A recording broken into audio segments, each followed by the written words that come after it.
Welcome everyone to Preparing for the College Classroom. My name is Kim Filer. I'm the Associate Vice Provost for Teaching and Learning at Virginia Tech.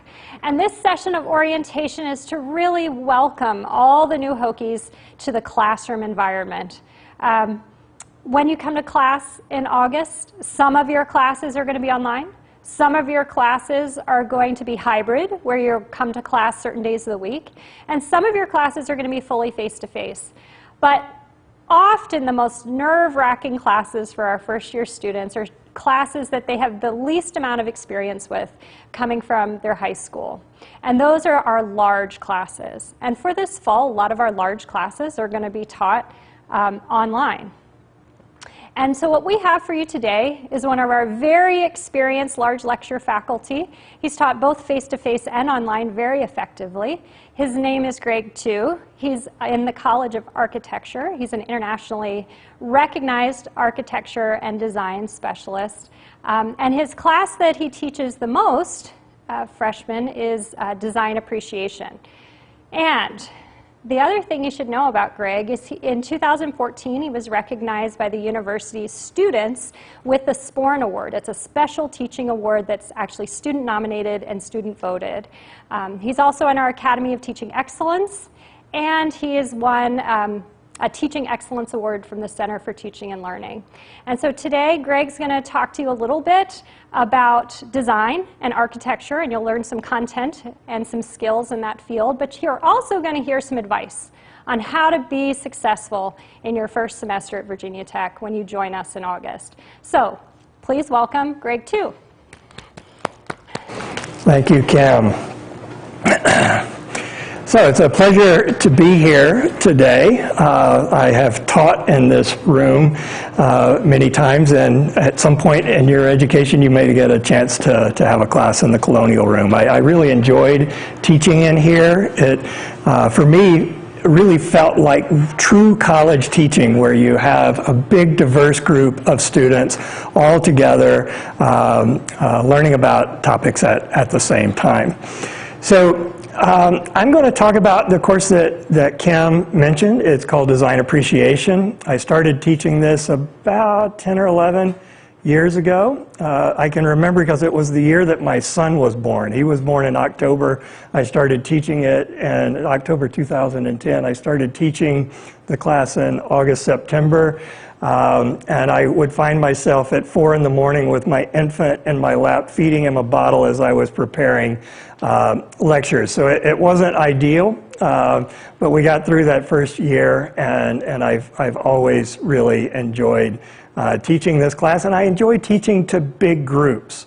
But I will tell you this, starting last year, I voluntarily decided to begin teaching this course online. And part of the reason why is that as a Pathways course, it was a course that's not one of, you could choose from a big menu of courses to satisfy this Pathways requirement. But I also ended up with the 8 a.m. time slot in this room, which was not students' favorite.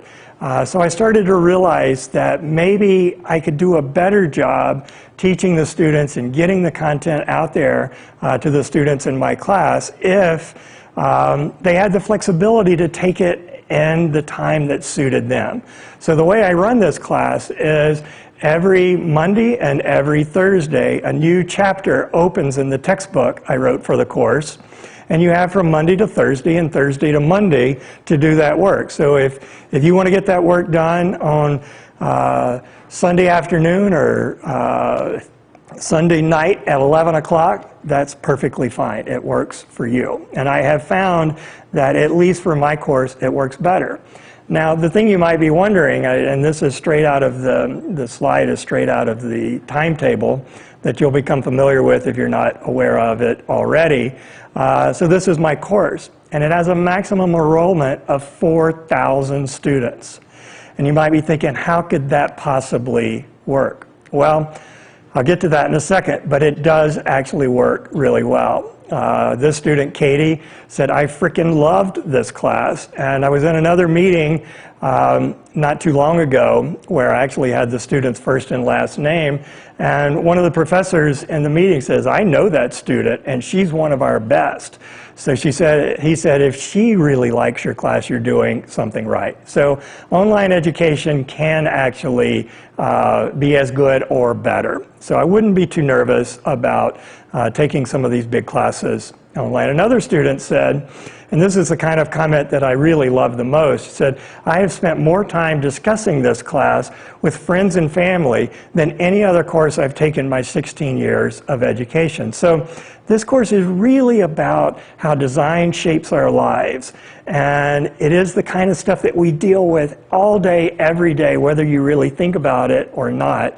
And I've heard over the years that students immediately would walk out of class and call their mom and say, you're not going to believe what we talked about today. And it sparked these kind of conversations. One other comment, and I'm sorry I forgot to take out his last name, but he said, I really appreciate how well this course pushed me to open up my brain. It was a mental milestone. So that's what we're after in these Pathways courses, is to really get students tying everything together in their education so that they are more fully capable to go out and enter the world and the workplace with very specialized knowledge, but the general knowledge that helps them link everything together. Now, one of the things that I really like about teaching so many students is that it ties back into something that we used to do here at Virginia Tech. We had what was called the Common Book Project. So for 20 years, we were buying up enough books for every freshman to have a copy, and ideally the book was going to be tied into various coursework, and all of the freshmen would have some kind of common sort of intellectual experience that they could enter into conversations with us. So, have you read the book, and what did you think about this part of it? But we discontinued that a couple of years ago, and I don't know exactly why. Frankly, my guess is with it not being a required reading, not that many students were actually reading the book. So we're not doing that anymore. But I like to now think of my class, and actually one other class, and I'm sure there are others, but Design Appreciation and World Regions, taught by John Boyer, are two of the biggest enrollment classes in the university. And I'll find myself walking through the library or walking through the design studios, and I'll see a student either taking my class or taking John's class. They're on their computer. So anytime you see somebody that is taking one of these online classes that are taught to thousands of students, you have the opportunity to engage with someone in the way that the Common Book Project was intended to work. I like to think of my class as maybe, I'm the uncle that you like to sort of chat with on the porch over Thanksgiving, or spring break or sometime when you might see them at a family gathering. John Boyer is a bit of a sort of teaching rock star. So he wrote a textbook for his course called The Plaid Avenger. And the Plaid Avenger is this sort of world regions geography superhero. And you can see in the illustration that the superhero is ultimately John, who drives a plaid car with a plaid canoe on top, and he's always dressed in plaid. So he's one of the favorites here at Virginia Tech. So at some point, if you get a chance to take my class or John's class, and again, there are going to be other big classes that do have that same kind of sort of bonding experience that the Common Book Project used to have. So I'm going to talk now about my course. So Design Appreciation. And if you read the course catalog, it's pretty vague. And I've sort of taken some liberties in a very broad definition of design and appreciation of design over the years in teaching the course. Because my goal was really to create a course that at some point during the semester, it would apply to your major. that it would connect with every single student that takes the course in a really powerful, meaningful way to what they're studying. So we get into all sorts of topics in this class, and we link it all back to design. And really the subtitle of the textbook explains everything. So it says how design shapes our quality of life and our ability to live sustainably. Now, these are sometimes pretty controversial topics.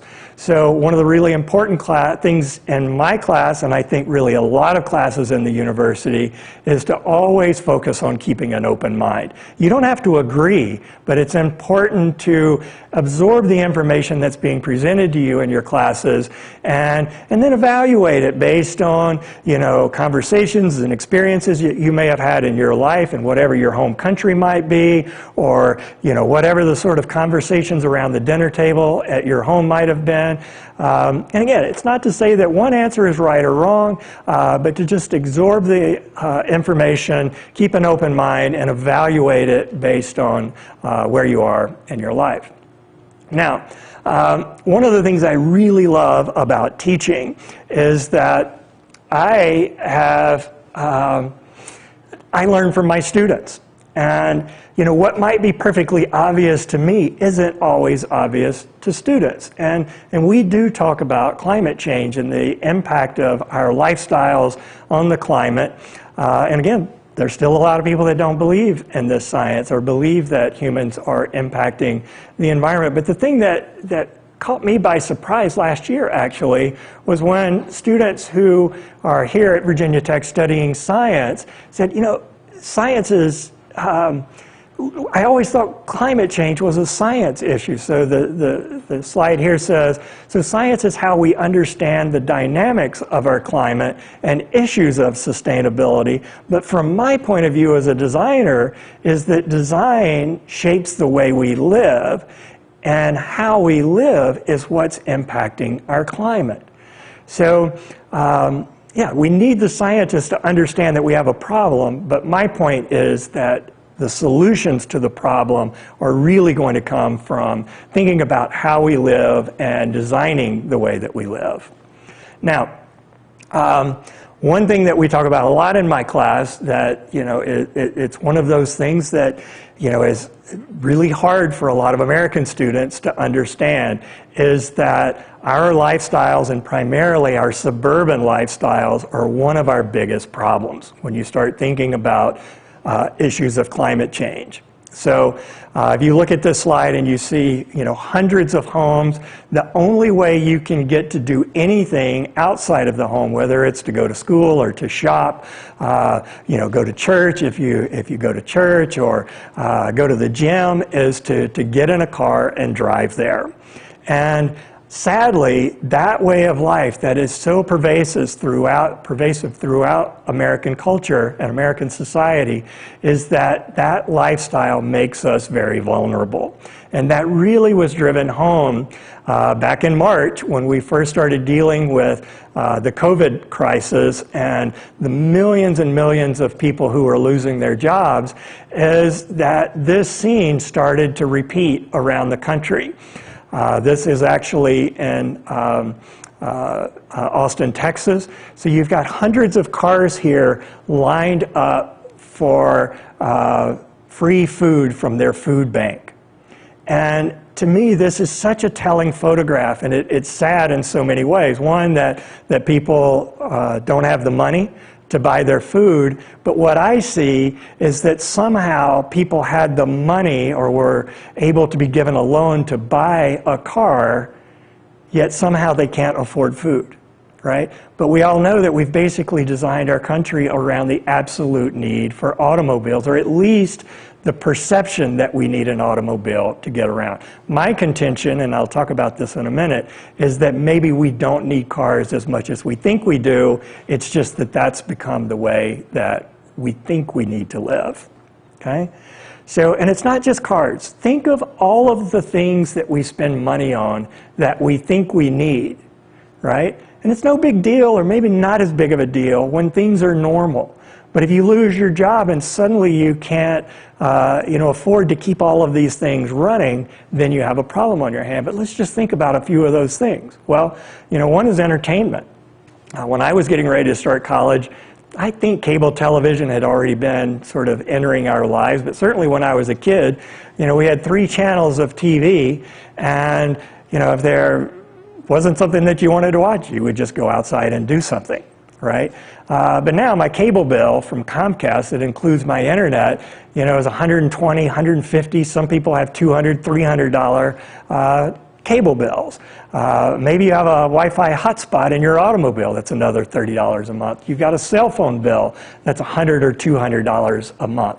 So we've got all of these things that we're spending money on that we think we need, that have become an ingrained part of our lives that we think of as, just normal life. And it's fine, again, as long as everything is working the way that we hope it will work. But when we have these sort of crises that come along from time to time, in 2008 it was the housing meltdown, and now we've got economic issues based on the pandemic. So I'm reminded of this quote. It's one of my favorite quotes from the economist E.F. Schumacher from his book, Small is Beautiful, Economics as If People Mattered. So he wrote, "The cultivation and expansion of needs is the antithesis of wisdom." So it's the opposite of being smart. It is also the antithesis of freedom and peace. Every increase in needs tends to increase one's dependence on outside forces over which one cannot have control, and therefore increases existential fear. So if you're living paycheck to paycheck and a pandemic comes along or a housing crisis comes along, then suddenly your whole world starts to collapse when our world is built around these sort of economic needs that we say we have. And it's led me to sort of coin this term that I use called the inflation of needs. So we talk about economic inflation, the sort of ongoing increase in cost of things, but there's this other inflation that we don't really think about and that doesn't get talked about in the news. And that is all of these things that enter our lives that we say, well, everybody else has it, I might as well have it too. And we get locked into that sort of economic burden that causes us to need to work more and have less leisure time for our family and time to just enjoy quality of life. So I think we have to ask the right questions if we want to have good results. Now, one of the things that you see a lot in the news is talk about an affordable housing crisis in the United States. Okay? And it is a big problem. Houses are very expensive. But I like to think about it a little bit differently. Yes, we have an affordable housing crisis, but what we really have is a cost of living crisis. That when you start adding in all of those things, and frankly the fact that our houses have just gotten bigger and bigger and bigger year after year after year, even though we have fewer and fewer people living in them. Okay? And we talk about all of these things in the class. The reason why our houses have gotten bigger is complicated. And if you take the class, we'll get more into that. And I don't really have time for it today.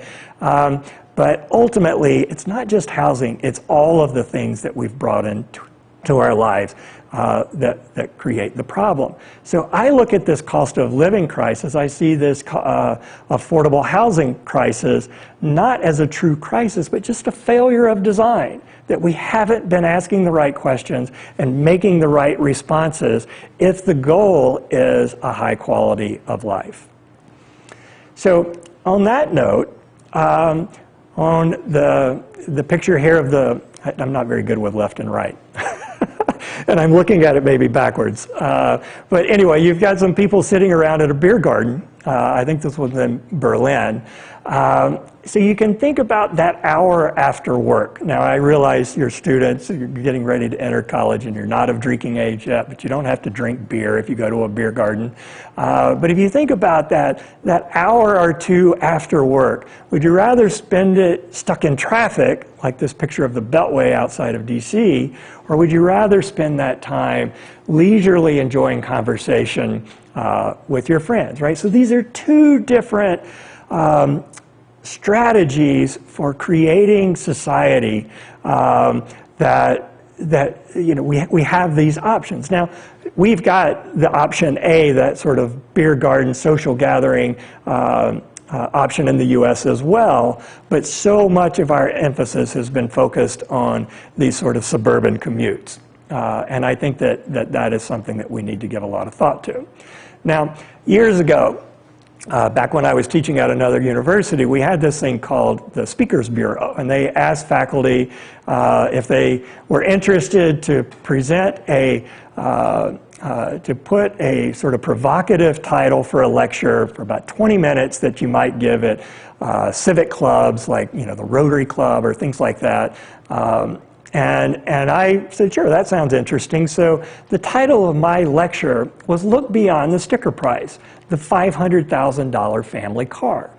And what I did was I compared the sort of adult lifetime ownership cost of a Honda Civic, which is a perfectly good car, and a Honda Accord. Now, at that time, these were the two best-selling cars in the country. So I showed the math on this. If you, and I've updated it to 2018, 2020, so if you today chose to buy the Honda Accord and their touring edition, sort of the top of the line, the automotive press will tell you that that car will cost you about $7,900 a year to own. So that's the cost of buying the car, the depreciation of the car, the gasoline, the maintenance, the licensing, insurance, all of that stuff. You add it all up, $7,900 a year. A Honda Civic, if you bought one that was just 2 years old, that price per year drops down to $5,500 a year. So $2,400 a year is the difference in ownership cost. Big deal, right? $200 a month. Well, you got to look at it over time, right? So if you did this for 40 years, from say age 25, just out of college, to 65, as you're getting ready to retire, and you got a 7% return on that investment of $2,400 a year, you end up with $512,000. Now, I gave this lecture a bunch of times, and I'll never forget, one of the last times I gave it, there was a woman in the audience, I think it was a Lions Club group. I looked over there when I got to the end, and she was crying. Now, maybe it was just that boring, I don't know, but I had never had anybody cry before at this presentation. But I think what really happened was that she was like so many people in the United States, where, probably gets down to the end of the month and things are tight, haven't necessarily saved enough money for the kids to go to college, you got a big mortgage, you've got these car notes, maybe she had lost her job or was worried about losing her job, and all of a sudden she realized, like, oh my gosh, we've been making decisions without thinking about the long-term consequences. And I don't think we do enough of that, because for one reason, we've got billions and billions of dollars a year that is advertising money spent to convince us that our lives will be better and more interesting if we choose the things that they're selling to us. Now, that comparison was just between not getting rid of a car and not even a very expensive car. I mean, a Honda Accord is kind of a mid-value car. Now, if you were to trade a car, in this case a big truck, for a bike, and that's my bike with the week's shopping on the back, it's an electric cargo bike. If you got rid of one vehicle in the family and traded it for a bike, using the same math, you're looking at $2.5 million, right? And that's what my family has done. So my wife and I have been together for about 20 years, and we've only ever had one car, and typically not a very expensive one. We have his and her cargo bikes. We take our son to school on the back. We do the shopping, and frankly, we get most of our mileage on a year-to-year basis on our bicycles rather than our cars. And in 16 years at Virginia Tech, I've never had a parking pass. But in our society, we are taught to think of our vehicles as part of who we identify ourselves as. It's an expression of our personality. It's like, well, I'm a tough guy or a tough gal, and I like driving a truck, right? So I go out and I get the fancy truck, and I never use it for anything but driving around. Maybe occasionally I puts a gear in there for a tailgate party, right? But that's about it. Or I'm environmentally conscious and I'm driving a Tesla. But the thing about both of these is they still take up a lot of room, and if you're driving a Tesla in Virginia or in Blacksburg and you don't have solar panels on the roof, then you are driving a coal-powered car, because we get our electricity from coal here in Blacksburg. Okay? So this idea of the inflation of needs is one of the things that I think we need to be spending more time thinking about as a society, and really focus on the things that add value to our life and quality to our life, rather than just more of those possessions that E.F. Schumacher spoke about in that quote I read. And this is the reality, unfortunately, in the U.S. 40% of Americans don't have $400 in the bank for emergency experiences, according to the Federal Reserve. So those are really tight margins. And again, I think it's really sad when we've designed a society around the need for every person that's of driving age to drive a car that's costing them that $5,000 or $6,000 a year. It just gets in the way of looking to the future and planning for the future. Now, it may seem impractical, but in a well-designed place, it's actually the best way to get around. So this is a photograph from Copenhagen, Denmark, and I had to do Google Translator, but what that sign says is that on the last day of May of that year, when this photograph was taken, 934,800 people had passed by that sign so far in the year. So less than halfway through the year, nearly 1 million people on bicycles had passed by here. So, you know, a bicycle is probably the greatest transportation option ever invented. And in fact, the women's suffrage leader, Susan B. Anthony, said that it did more to emancipate women than any other thing that she could think about, which is a big statement. So it's led me to think about what I call a travel circle. If you think about your life, home is the center of the circle. How far do you have to travel to do the things that we all have to do in our day-to-day or week-to-week sort of life? Well, for me, it's coming to Virginia Tech, it's going to the Kroger. I've taken up disc golf, so I come to Virginia Tech and practice doing that. Downtown restaurants to eat. You know, I can do all of that within 2.5 miles of my home.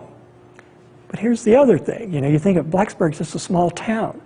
Well, I've also lived in Los Angeles and Seattle. My travel circle in those places was also 2.5 miles. So when I lived in LA, I lived on the Grand Canal in Venice. They actually have canals, so I didn't have a street in front of my home, my apartment. I had an alley in the back that provided vehicular access, but I would ride my bike to work in Santa Monica along the oceanfront boardwalk or bicycle path. So this was the scene and the experience of my life. My grocery store was just down at the end of the street, Allen's Market, great little place, still in business today. And we'd sit out in the front yard, set up the barbecue, and just enjoy conversations with the neighbors. So even in a big city that's known for traffic, all of my life needs on a day-to-day basis were within that easy walk or bicycle ride. Now, I graduated from high school in Columbus, Mississippi, and my travel circle there was 3.1 miles, right? We lived in this house. Mom and dad, brother and sister, 5 of us. And at one point when all 5 of us lived in the house, there were 5 cars in the driveway. So we were living that typical suburban life, and everything outside of the home happened in the car. Right, so we lived at 1526 Hickory Lane. My dad worked there at 624 Main Street. It was 3.1 miles, 9 minutes by the car. This is all according to Google. So yeah, it would take you a little bit longer to get there on a bicycle, but it's totally doable, except that the design of the built environment is not really safe for a car. So this is what you would see as soon as you left our neighborhood. And then a little further down the road, it looks like this. So the road is actually kind of squeezing in into this sort of historic Mississippi town. And I circled the speed limit sign. You look at a street like this with no shoulder, narrow sidewalk on one side of the street, no bike path. 35 miles an hour is a really dangerous speed. And we all know that 35 means, well, you're probably not going to get a ticket unless you're doing 45, right? And if you look at the data, you are 80% likely to die if you get hit by a car as a pedestrian at 35 miles an hour. And it drops significantly down to you're probably going to live if you're hit at maybe 15 miles an hour. And thankfully, that's the speed limit on campus, right? So Blacksburg is actually a really great town for pedestrians and bicycling. And everybody knows as soon as you get to campus, if you're driving a car, you have to be on high alert. You got to watch for pedestrians, you got to watch for bikes, we've got the electric scooters. So suddenly the table gets turned and it's all about people rather than about cars. So it's one of the things I really love about living here is that it's such a great community for outdoor engagement as a community. When I ride my bike to school, almost every single day, I can stop and have a conversation with someone that I know, or a student recognizes me and say, "Hey, Greg," and I'll stop and have a chat. And that is a really wonderful way to live. If I was in a car, you don't have those kinds of interactions. So back to our address here. There's a great website you might want to check out, a little homework. See what your walk score is and wherever you happen to be while you're watching this. So the walk score for the house that we lived in Mississippi was 4, meaning car dependent. So 100%, or the walk score of 100 is perfectly walkable, and in this location it was also 14 on the bike score, the bicycling score. So it says somewhat bikeable, but minimal bike infrastructure, and the infrastructure is really critical. Now, all of this also getting us back to the topic from the title, the subtitle of the book, these issues of sustainability. Now, the thing that you need to realize is that everything in our lives pretty much depends on energy. I mean, I'm in a room with television cameras and lights and computers, so as we go through our days, modern life is heavily dependent on energy inputs. So let's see how we do compared to other places in the world. Well, in the United States, we use per person, according to the U.S. Energy Information Administration, about 300 million BTUs per person per year. That's a lot of energy. So BTU is a British thermal unit. It's just a measuring device, okay? So it's totally abstract, probably for you, but let's just look at it in a comparison to some other places. So Germany uses a little bit more than half as much energy as us. Now, one of the things that's interesting about that is not only are they using a lot less, we are a big importing country.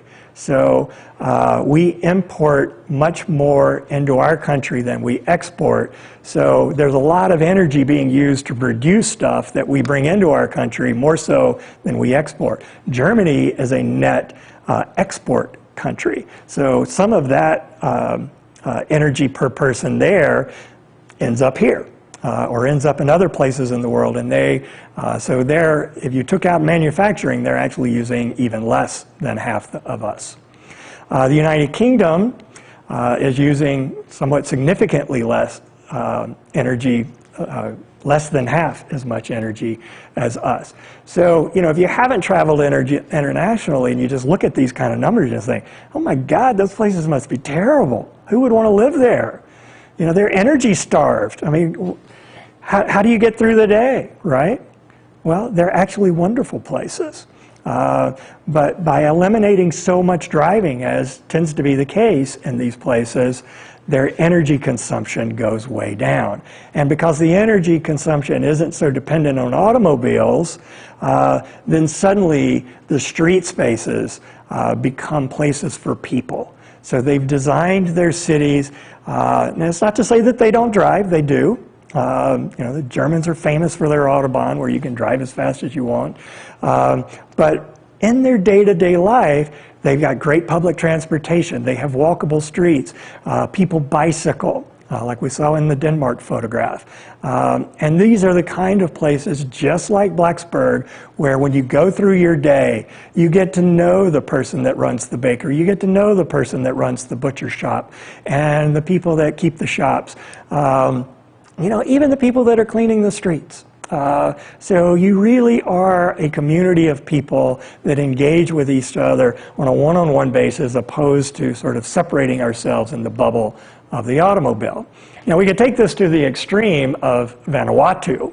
And I use Vanuatu. They have 9 million BTUs per person there, because there was an article in the Washington Post, it's probably been about 10 years ago, about this family named the Craftons. And one of the beauties of the internet world is I looked them up. I said, surely they're on Facebook. So I looked up Tom Crafton, who was the father, and I just started a conversation with him.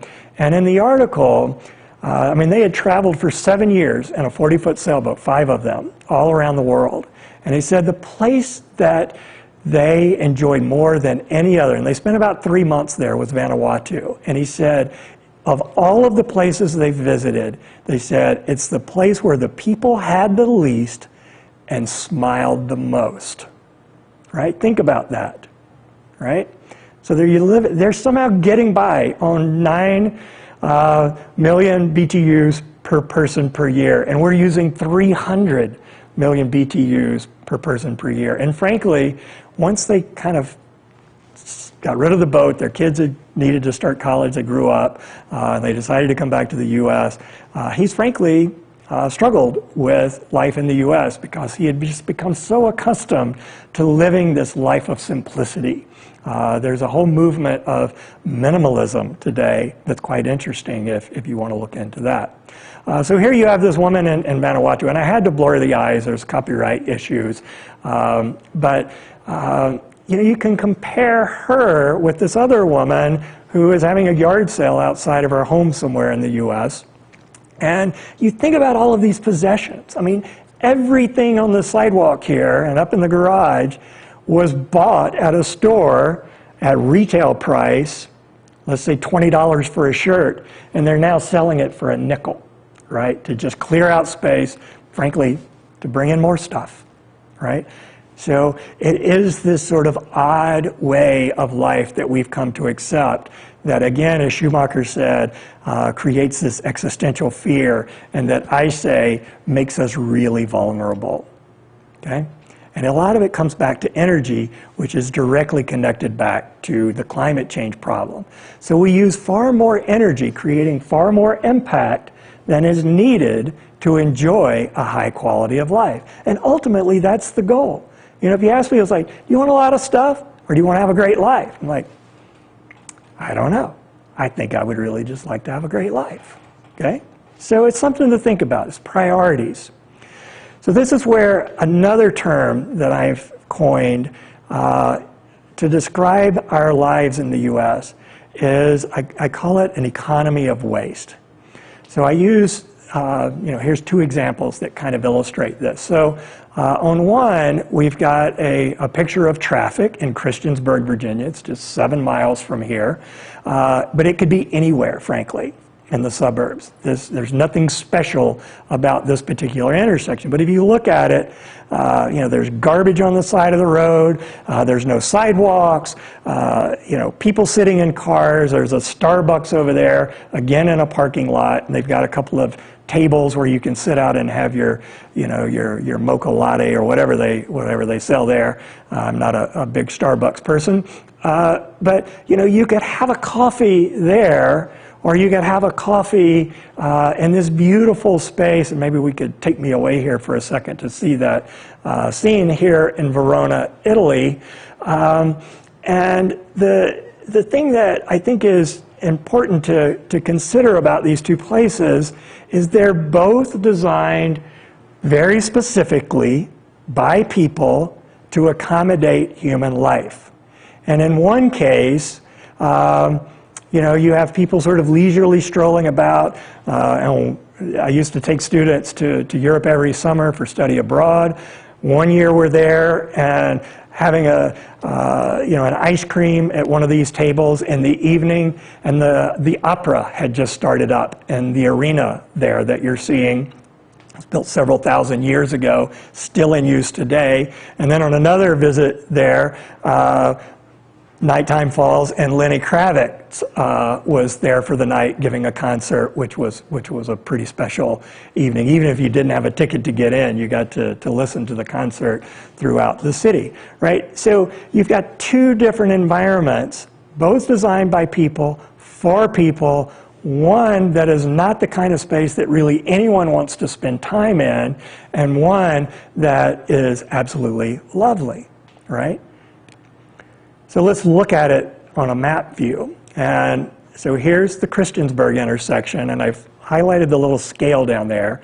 So this is Christiansburg, this is Verona at the exact same scale, okay? Now, I've brought Verona into that intersection, and you've got an arena where you can go listen to Lenny Kravitz or opera throughout the summer. You can sit on a sidewalk cafe, have a meal, but then people live here too. But in Christiansburg, we put all of this investment and put all of this money into building these environments that just frankly are places that we want to pass through and get onto some place that we would rather be, right? So on one end, you've got a place for opera and lovely stroll in the evening and dinner, or coffee in the morning, and here you've got a Starbucks, a Taco Bell, and a Red Lobster, okay? So one of the things that I like to talk about in this kind of scenario is I'm willing to bet you that there are people in Christiansburg that are dreaming, maybe when COVID is over and we can travel again, of a dream vacation that includes a stop in Verona. But I can just about promise you there is no one in Verona thinking, oh man, I just would love to go visit Christiansburg, Virginia. I understand there is a Chick-fil-A there, and we could have, we could have the rental car, we can sit in line with 30 other cars, get our Chick-fil-A to go, eat it as we cross the street, and then maybe hit the Starbucks for a coffee, right? No one does this, right? So why are we not designing beautiful places for people? This is the thing that I really question, okay? Now let's shift gears for just a second. Who likes to go camping, right? Now, probably a lot of you are thinking, yeah, I love camping, right? But frankly, it makes no sense, right? I mean, we've been working like mad for 100 years to surround ourselves with all of this stuff, right? And then you're just going to load up the car with a tent and go camping? I mean, this makes no sense, right? But it does, because, we get away from it. We, sit outside around a campfire, make some s'mores, have conversation with our family, hopefully maybe put the phones away for a couple of hours, and then just enjoy being in nature, right? A friend of mine who was a student, Carson Davis, he graduated in 2008 when the economy was a mess and he knew there was no jobs.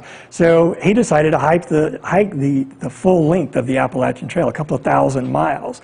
And that was all of his possessions. And there's another photo of him where he's sitting in one of these shelters they have along the Appalachian Trail. And he, along with about 5 or 6 other people that he just happened to end up at the same place at the same time on the trail, are all bundled up in their sleeping bags. Sun is sort of shining in on their face as the sun is setting. And you can just see him thinking about all sorts of important things, thinking about his life, what does he value? And, in today's world, if we get sort of like 5 seconds where we don't really have something to do, we immediately whip out our phone, right? To think, well, maybe I missed a social media post or something really important, right? So we just don't have that time to get away.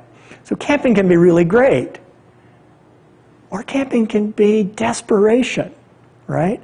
So again, in this sort of inflation of needs and this economy of waste, unfortunately, a lot of people are being left behind. So you can go to major cities all over the country today. We were in New Orleans over Christmas, and I was shocked to see how many people, every single highway overpass, there were as many tents as you could fit underneath, people living there, right? So we've ended up in this situation where on one hand you've got people living in these big suburban houses with 2 or 3 people at most, and on the other hand we've got people that are completely left behind and are suffering living in a homeless sort of situation. So for me as a designer, I ask the question, it's like, what is that middle ground? What fills the question mark? And there's an interesting thing happening, right, that I'm sure you're all aware of, the tiny house movement. There are hundreds of thousands, if not millions of people all over the world that are thinking, you know what, I don't want that mortgage in the big suburban house, and I definitely don't want to live in a tent full time. Maybe this is my answer. But I see the tiny house movement as a cry for help. And I say it's a cry for help because they build these things on trailers because our zoning, the rules about where we can build and what we can build in our towns and our cities, don't allow us to build small homes. It's just the way it is, okay? So these are the kind of design changes that are really policy issues that we need to be thinking about. And one of the things I talk about a lot in my teaching in the School of Architecture is it's not enough to be the most creative person. You've got to be thinking about, let's create the environment that allows us to do the things that we want to do, right? So what do? Well, we look for solutions, and they're design solutions. So I put together a research team a few years ago, and we were looking at these issues that I've been talking about today. One, the average American is broke. Something I haven't really gotten into is that we're really unhealthy.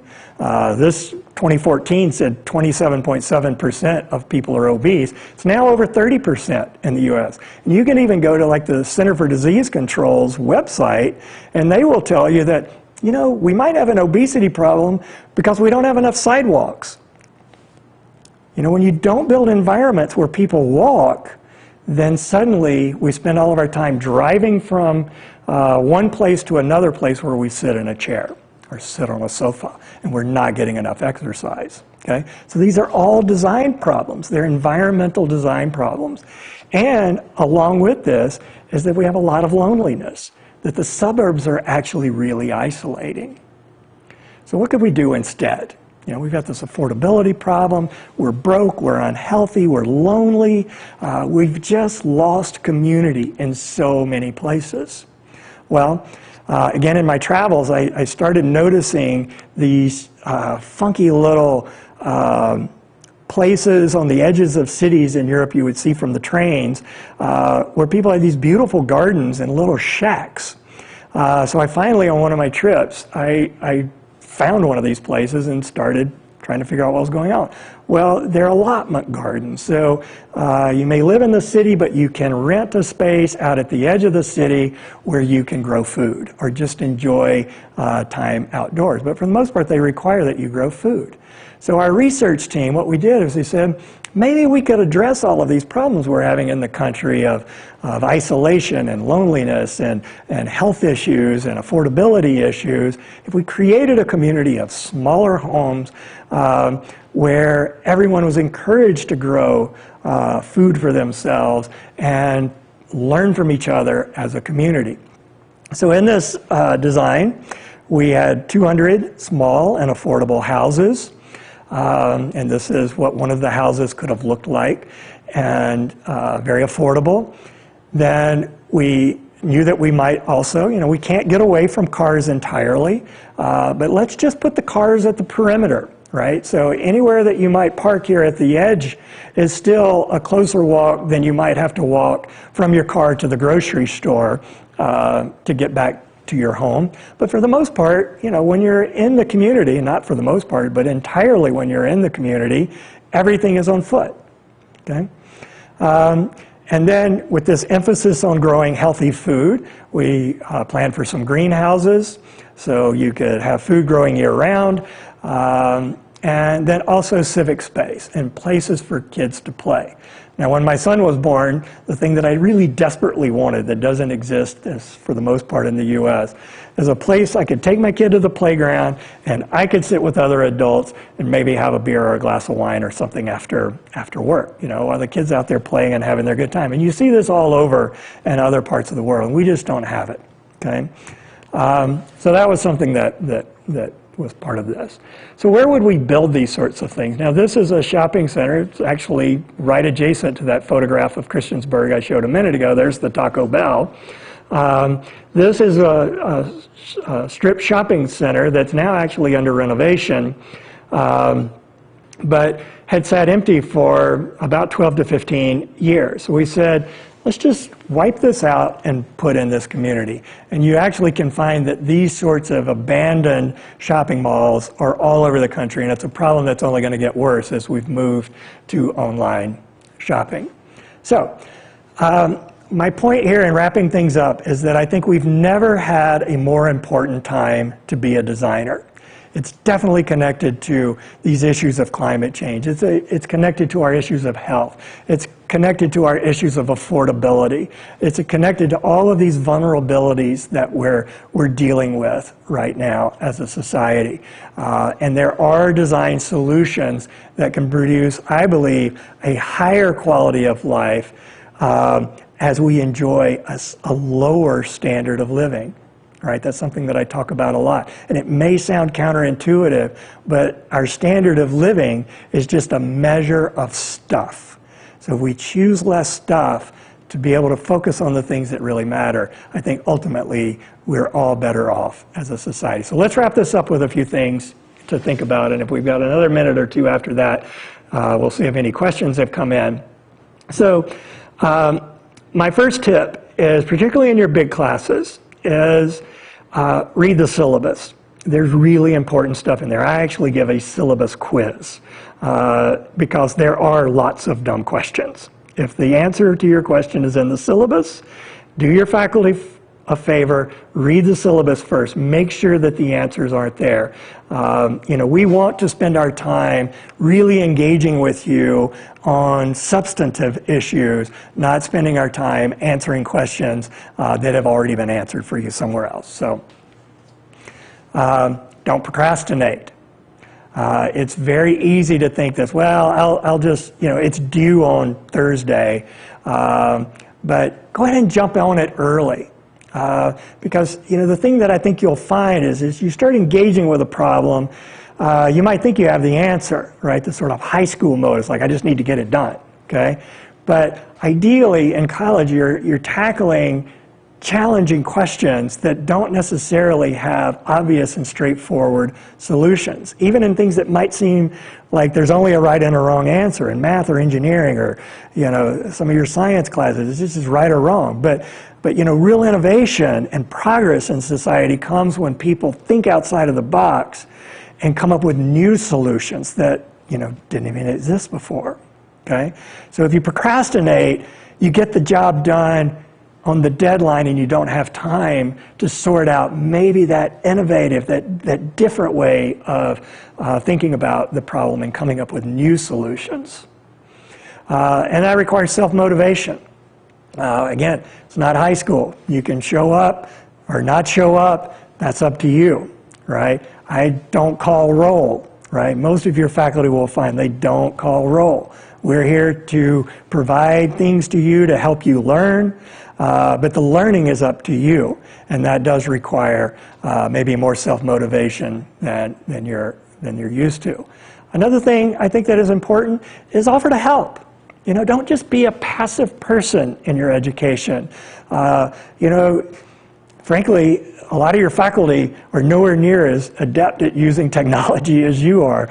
And I'm always happy when somebody says, oh, Greg, do this. I'm like, huh?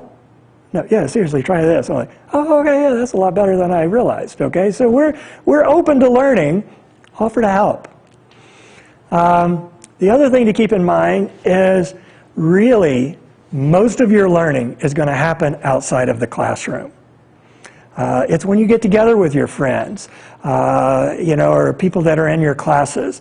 That's where the real learning happens. And again, we're living in a challenging time. Ideally, most of our classes are face-to-face, but I have found that my class actually works better in an online environment than it did in a live environment. I have discussions at the end of every chapter, and those discussions become a really exciting forum for discussion and exchange between students and with me. Be flexible. I think one of the most important things to keep in mind, and this year has proven that as well as we will ever get the opportunity to see it, is you don't know what tomorrow's going to bring. And you may find that, your major takes a radical turn, and that you may need to sort of flexibly shift into some, new area of interest or a new area of focus within your discipline. So be ready to flexibly adjust and again, to just always be looking for new opportunities to learn and explore things that are of interest to you. And another thing I really appreciate is when students stay in touch. And that ties into this last point, which is I really encourage my students from day one of their freshman year to start thinking about building a network. You've maybe decided to come here to study architecture or mechanical engineering. Well, who are the people that you admire in that field, or chemistry? And, read the journals, read the popular magazines in those areas, and reach out to those people. You'll be surprised how receptive professionals are when they get questions from students. So I will actually ask my students, you have to contact someone. And they're always surprised at how many people get back to them. So anyway, we've got another couple of minutes. I don't know if any questions have come in. It's been my pleasure to present this for you today. I hope it was useful for you. Do we have any questions or no questions? Well, I will say one more time, welcome to Virginia Tech. It's going to be a challenging year, but I think sometimes challenges present new opportunities, and it should be an exciting year nonetheless. And I've put my email here. Feel free to email me if you have questions that you would like to take up later. I saw this morning that open-end registration drop ad is happening starting tonight. 6 o'clock tonight, starting earlier than usual. So if this class sounds interesting to you, look it up, Design Appreciation. It will probably fill up fairly quickly.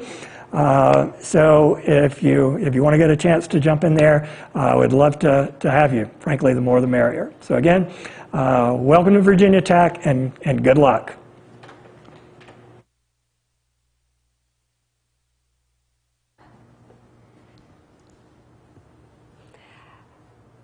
So many thanks to Greg for his insights and challenges around design, and I hope all of you have seen that through your Pathways courses as well as through your major courses, we want you coming to Virginia Tech and really being challenged with problems and problem spaces that have complex and very diverse solutions. So we are very excited you're going to be joining us. As you heard, Drop Ad starts this evening. You'll be able to see modalities and really choose some of your learning spaces. And we are so excited you're going to be here in August. So welcome to Virginia Tech.